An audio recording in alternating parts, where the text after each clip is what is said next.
우리가 살펴본 대로 10지파에 속하지 못한 지파가 바로 이 베냐민 지파라고 말씀을 드렸습니다.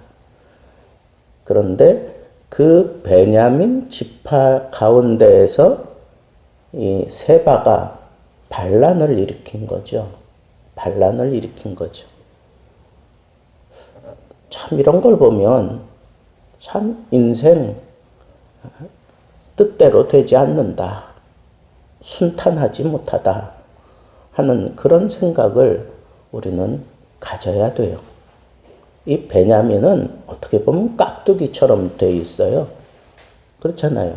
10지파에도 속하지 못했고 사실 유다가 끌어들인 것도 아니고 좀 그런 상황이 되니까 생각지 않게 그냥 베냐민 지파는 유다 지파에 그렇게 예속된 것처럼 되어버렸으니까 우리는 그게 아니다라고 하는 그런 입장을 표명한 건지는 모르겠어요.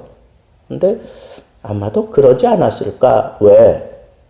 이 베냐민 지파와 이 유다 지파는 사울이 왕이 되고 난 이후부터 상당히 소원해질 수밖에 없었죠. 그래도 유다 지파의 영웅이 바로 다윗인데 다윗을 까닭없이 그렇게 원망하고 괴롭히고 죽이려고 하고 이런 것들을 유다 지파가 사실은 다 보고 있었고 그리고 다윗이 이렇게 방랑 생활을 접고 돌아와서 유다의 왕으로 먼저 세움을 받잖아요. 그래서 헤브론에서 그 유다의 왕으로 7년 동안을 거기서 생활을 하잖아요. 그러다가 이제 다시 통합이 되어가지고 33년을 지금 더 하게 되는 게 그게 지금 다윗 왕의 치세인데 그 말미에 이르러서 이런 사건이 터진 거니까 유다하고도 사실 아주 편안한 관계도 아니고 10지파하고도 이게 이제는 어떻게 보면 그냥 자동 탈락되고 말았던 지파잖아요. 자기들은 이것도 아니고 저것도 아닌 그런 입장이 되어버렸을 때 다윗에게 우리가 무슨 소망을 가질 수 있겠느냐.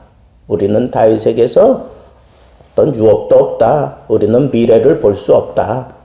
우리는 다윗을 지지하는 게 아니다 하는 입장으로 막 그렇게 떠들어대니까 때는 이때다 싶어가지고 10지파가 이 세바를 앞세워서 거기에 동참을 하는 거예요. 동참하면서 확 달라붙는 거예요. 3절 말씀해 보니까 다윗이 예루살렘 본궁에 이르러 전에 머물러 왕궁을 지키게 한 후궁 10명을 잡아 뭐 이제 이런 얘기가 나오는 거 보니까 이 세바가 반란을 일으키는 동안에 이 10지파가 거기에 그냥 다 동참해 가지고 다시 그냥 반란을 일으키는 거예요. 아니 세바를 그러면 왕으로 삼으려고 했는가? 그거는 아니겠죠. 그냥 온전히 이 유다 지파의 실력 행사를 하기 위해서 10지파가 거기에 함께 하고 있는 것을 보게 되는 거죠. 그래서 본궁에 이뤄가지고 다윗이 제일 먼저 한 게 뭐예요? 압살롬에게 욕을 보인 그 후궁들을 처리하는 거예요. 그 별실에 가두고 만나주지 않았다는 거예요. 만나주지 않았다. 그리고 그 여인들이 죽을 때까지 거기서 먹는 것은 먹고 그냥 거기서 그냥 죽을 때까지 거기서 그렇게 고독하게 살다가 죽은 거예요. 그런 일을 처리했어요. 아니 지금 세바가 반란을 일으켜서 뭐 난리 법석인데 지금 그 후궁들에게 지금 나는 이게 좀 이해가 잘 안 가요. 물론 그 당시에 그 법이 그랬는지는 모르겠어요. 그렇지만 자기가 그 후궁을 거기다가 남겨둔 의도는 또 뭐며, 또 그리고 돌아와서 욕을 받다고 그 여인부터 먼저 그렇게 처리하는 게 그게 다윗 같은 모습일까 하는 그런 생각을 해보겠습니다. 그리고 이 다윗이 아마사를 불러들이는 거예요. 그래서 너는 사람들을 빨리 불러 모아라. 그리고 내가 정한 기일에 유다 사람들을 다 불러 모아서 저 세바가 압살롬보다 더 우리를 크게 공궁에 빠뜨리고 해할 수 있으니까 그 모은 부하들을 데리고 그 애들을 쫓아가라. 그가 견고한 성읍에 들어가 우리를 피할까 염려한다. 그러면서 이 아마사에게 그런 명령을 내리는 거예요.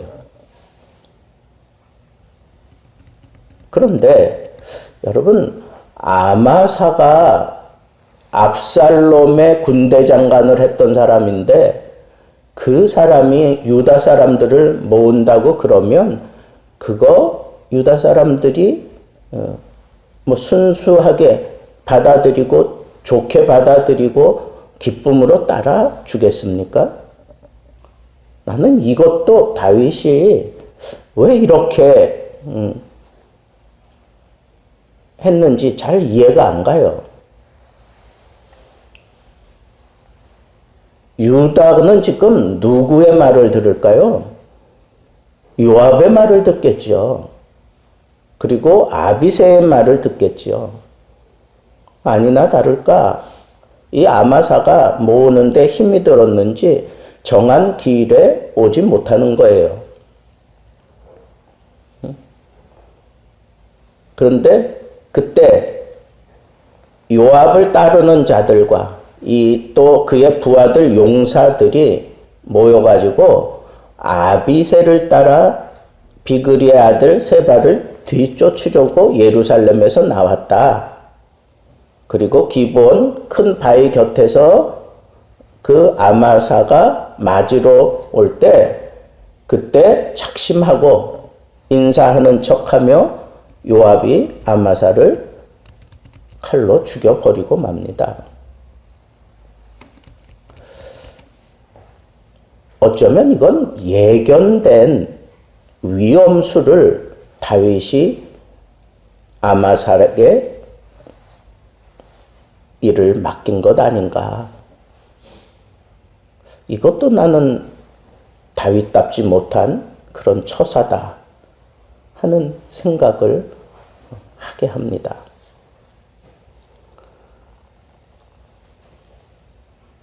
여기서 저는 아주 분명한 깨달음을 하나 얻은 게 뭐냐 하면 이 혈통주의와 수적 우세를 내세우는 자들은 결국은 그 편협합이라고 하는 그 카테고리 속에 자기들을 가두어 버리고 말아요. 그래서 누구 한 사람이 반대 성향을 가지고 어떤 문제를 던지기만 하면 우르르 거기에 몰려들어서 결국은 이렇게 비참한 현실을 만들어내고 마는 게 이게 혈통주의 사람들이고 그리고 수적 우세를 들이미는 그런 사람들의 그 편협함이라는 거예요. 그런데 사실 이게 얼마나 미련한 일이냐, 얼마나 미련한 일이냐. 그 미련함에 아주 두드러진 그 모습이 여기 아마사에게서 등장하는 거예요. 여러분들이 만약에 아마사라고 한번 생각해 보세요. 다윗이 정한 기일이 있는데 그때 왜 아마사가 다윗이 정한 기일에 오지 못했어요? 뻔한 거 아닙니까? 아마사가 압살롬의 군대 장관으로 있다가 이렇게 돌아서게 됐는데 얼마 되지도 않은 그 아마사를 너는 가서 내 명이다 라고 얘기하면서 유다 사람들을 불러 모아가지고 와라 그러는데 아마사가 못 온 이유는 딱 하나밖에 없어요. 그게 뭐예요? 유다 사람들이 적극적으로 호응하지 않았기 때문에 그런 거예요. 그런데 적극적으로 호응하지 않는 그 유다 사람들의 그 생각을 우리가 충분히 지금 헤아릴 수 있잖아요. 그러면 아마사가 경계를 했어야 되는 거 아닐까요? 특별히 군대들을 불러 모으는 건데 지금 그 군대들은 어떤 군대들이었을까요? 적어도 아비새에게 속하거나 아니면 아마새에게 속한 그런 군대들 아니었을까요? 아니면 거기 아마사를 따라왔던 유대 사람들이라면 압살롬의 편에 섰던 사람들 외에 또 누가 있겠어요? 그러면 아마사가 지혜롭게 이걸 판단을 했어야 되는 거 아니에요? 그런데 요압을 맞이하고 아비새를 맞이할 때 그냥 모든 무장을 해제하고 뭐 그가 칼을 차고 있었는지는 모르겠지만 어쨌거나 요압을 경계했어야 되는 거예요. 불신하라는 건 아니고 지금 상황이 아직 그렇게 원만하게 화합이 될 만한 그런 입장이 아니잖아요. 그리고 다윗이 요압도 아닌 자기를 시켜서 유대 사람들을 불러 모았으면 요압을 제낀 거 아니에요? 그러면 당연히 요압이 거기에 대해서 뭔가 실력 행사를 하려고 할 것쯤은 알았어야죠. 이미 그런 전례가 있는 걸 아마사가 몰랐다고? 다 알고 있었을 거예요. 그럼에도 불구하고 요압을 오늘 말씀해 보니까 주의하지 아니한지라. 요압의 손에 들려있는 그 칼을 주의하지 아니했다. 이게 순수한 사람입니까? 이게 순수한 겁니까? 아니면 미련한 겁니까? 저는 상황을 생각해 볼 때 이건 미련한 거예요. 여러분, 저는 다윗이 실수한 일 가운데 정말 이 사건들은 정말 다윗의 어떤 미련함 같아. 미련함. 그 고집이 그냥 그 미련함을 부추긴 거 아닌가. 이미 아마사에게 내가 너를 군대 장관으로 삼겠다 하는 약속은 했겠다. 그래 잘됐다 이참에 네가 요압을 제끼고 해봐라. 뭐 그런 의도로 했던 거라면 이건 참 다윗도 미련함이에요. 이거 진짜 미련함이에요. 아직 아마사가 유다 사람들에게 호응을 받을 만한 그런 시간도 안 됐고 전적도 안 됐고 도대체 다윗이 무슨 생각으로 이렇게 했는지 요압을 시험하기 위해서 그런 것은 아닌 것 같아요. 요압과 아비새가 다윗의 명령을 듣고 쫓아간 것 같지는 않아요. 아마 자기들 딴에는 저 아마사가 또 새를 불려가지고 다윗왕을 치려고 하는 것은 아닐까 하는 그런 생각을 가지고 군대를 몰고 쫓아간 것 같은 생각이 들어요. 제 마음에는. 그래서 오늘 말씀의 결론은 이렇습니다. 우리가 미련에 빠지지 않으려면 혈통주의에서 벗어나야 돼요. 그리고 수적인 우세를 가지고 막 억압하려고 하는 그런 권력주의에서도 우리 벗어나야 돼요. 이거 벗어나지 않으면 이 두 성격은 분명히 편협이라고 하는 그런 카테고리 속에 자기를 올가매게 되어 있어요. 그러니까 편협함 때문에 생각을 할 수가 없다는 거예요. 바르게 스무스하게 넘어가지 편협이라는 건 동그란 바퀴가 굴러가는 게 아니라 네모난 바퀴가 굴러간다고 생각하시란 말이에요. 편협이라는 건 그런 거예요. 얼마나 좌충우돌하면서 얼마나 심각한 소리를 내겠어요. 편협이라는 것이 달리기 시작하면 그렇게 상당한 위험을 안게 되는데 그 편협을 조장한 사람은 결국은 다윗이에요. 그 편협에 갇혀버린 사람들은 혈통주의를 따르고 그리고 물량주의, 권력주의를 따르는 사람들의 모습인 거죠. 이 미련함의 극치가 사실 이 본문 속에 다 드러나는 거예요. 후국 문제는 과연 이렇게 해야 됐을까? 물론 그게 뭐 율법적으로 어떻게 되고 뭐 이런 것 떠나서 자비를 베풀면 어때요? 다윗도 뭔가 이렇게 편협된 그런 시각에 지금 빠진 거 아닐까요? 자기의 사람들은 그리고 자기 자녀들은 다 순결해야 된다고만 생각하는 거 아닐까요? 그 여인들 그렇게 처단한다고 순결함이 지금 지켜지는 겁니까? 이미 다 버려졌는데? 그리고 그 사람들 그렇게 밀실에 가둬놓는다고 그 사람들이 순결한 거예요?